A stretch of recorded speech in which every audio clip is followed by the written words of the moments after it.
Hai, Assalamualaikum. Siapa yang dekat sini tak suka makan pau? Semua mesti suka kan? Tapi tak berapa rajin nak buat sebab kena uli lama, betul tak? Tapi kalau ikut resepi ni, uli manja-manja lebih kurang 5 minit je. Okey, tak perlu uli lama-lama sebab proses mengembang dibantu oleh baking powder dan juga yeast. Tengoklah hasil pau saya ni. Dahlah lembut, gebu-gebas, tak berkedut tau. Dan ada tips penting macam mana nak dapatkan pau lembut sampai malam. Jom teman saya rasa. Bismillahirrahmanirrahim. Lembutnya pau ni. Gebu-gebas you all. Memang tak menyesal guna resepi ni. Makan pula waktu panas-panas. Lepas tu minum teh O. Memang marvelous. Nampakkan dalam tu berongga-rongga kan? Memang lembut sangat you all. Kalau kita beli, tak segebu macam ni. Inti pun kurang. Jadi eloklah buat sendiri. Senang je nak buat. Kos pun kurang. Pau ni walaupun dah sejuk, masih tetap gebu tau. Jom kita tengok bahan-bahannya. Okey, kita tengok bahan A dulu. 1 sudu besar instant yeast. 1 cawan air suam. Okey, pakai cawan metrik. Dan 2 sudu besar gula caster. Jom kita tengok bahan B. 3 cawan tepung gandum. Saya guna cap roast. Ataupun 375 gram. Kita ayak terlebih dahulu ya. 2 sudu besar shortening. Ataupun lemak sayuran. 1 sudu besar susu pekat. 1 sudu besar baking powder. Okey, kita ayak nanti. 1 sudu besar minyak masak. Dan secubit garam. Saya telah pun sediakan inti kelapa. Okey, dan buat bulat-bulat macam tu ya. Inti ni saya timbang 25 gram. Jom kita start. Masukkan air suam ke dalam mangkuk. Okey, masukkan yeast. Okey, kemudian kita masukkan 2 sudu besar gula caster. Sekarang kita kacau sampai gula tu larut ya. Kalau nak tahu yeast tu aktif ataupun tidak, ianya akan berbuih selepas kita simpan. Okey, sekarang tutup dan kita simpan ataupun biarkan selama 15 minit. Dalam mangkuk yang lain, masukkan tepung gandum.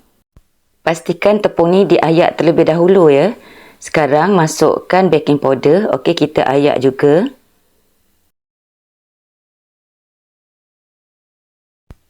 Sekarang kita kacau dahulu ya guna whisk. Selepas 15 minit, okey kita masukkan bahan A tadi. Nampak tu berbuih-buih kan? Ini maksudnya yeast tu aktif. Okey, masukkan. Sambil tu kita kacau. Okey, masukkan sedikit-sedikit. Dan habiskan kesemuanya. Sambil tu kita kacau.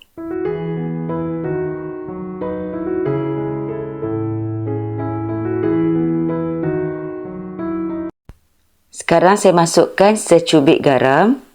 Okey, ini pula ialah shortening. Okey, masukkan 2 sudu besar ya. Shortening atau lemak sayuran ni mesti letak tau. Fungsinya nak bagi pau kita gebu dan juga putih. Sekarang masukkan susu pekat. Okey, sekarang kita uli-uli manja sampai kesemuanya sebati. Okey, dan dough tidak melekat di tangan dan juga di bekas.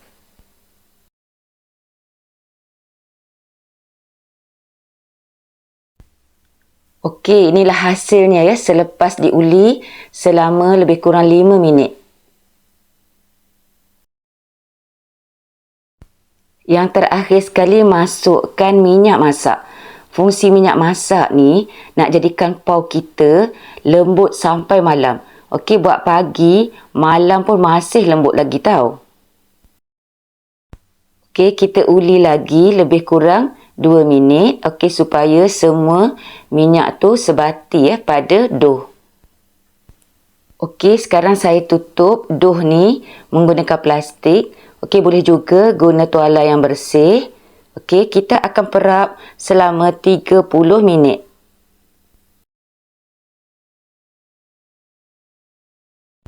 Baiklah, selepas 30 minit, nampak tu, dough kita mengembang. Okey, so kita kena tumbuk-tumbuk ya macam ni supaya angin keluar ya daripada adunan dough kita. Okey, kita uli semula dough kita sekejap. Okey, sekarang dough dah jadi lebih lembut dan sekejap lagi bolehlah kita bentuk-bentukkannya.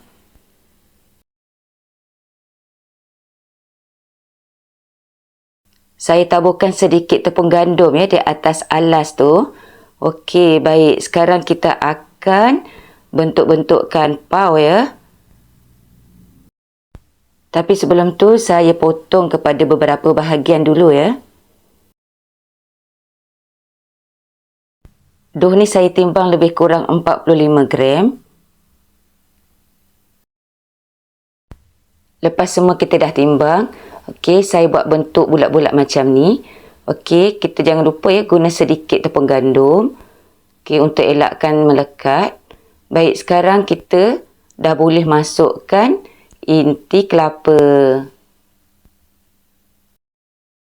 Inti ni bergantung kepada cita rasa masing-masing ya. Boleh letak inti kacang merah. Okey, kaya pun sedap.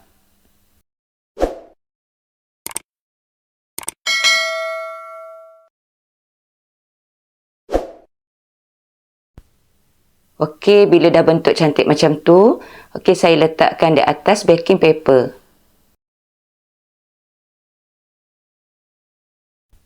Ulanglah proses yang sama sehingga habis ke semua dough.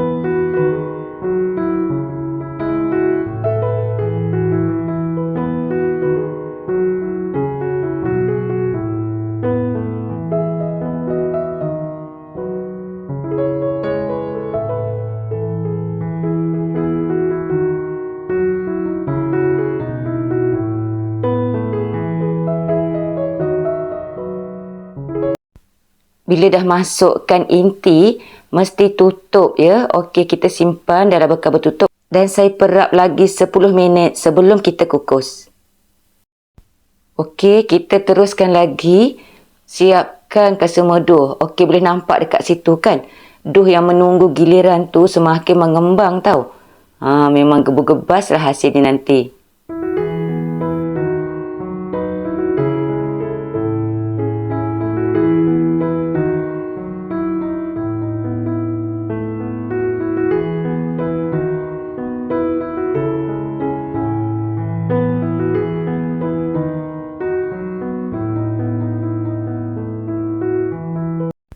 Baiklah, tadi saya telah pun didihkan air di dalam pengukus.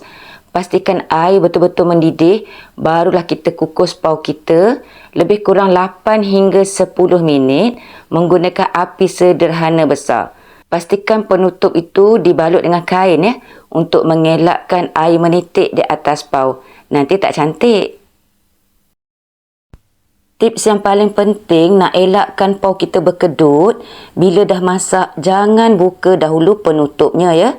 Alihkan dari periuk, pengukus, biar 5 minit. Okey, selepas ni baru kita buka. Ini untuk elakkan perubahan drastik suhu. Okey, jadi pau taklah berkedut. Okey, lepas 5 minit baru kita buka tudung pengukus. Hasil pau kita memang sangat gebu-gebas. Okey, sangat lembut. Okey, dan bertahan sampai malam.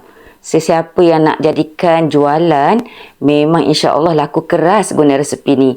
Selamat mencuba sahabat semua.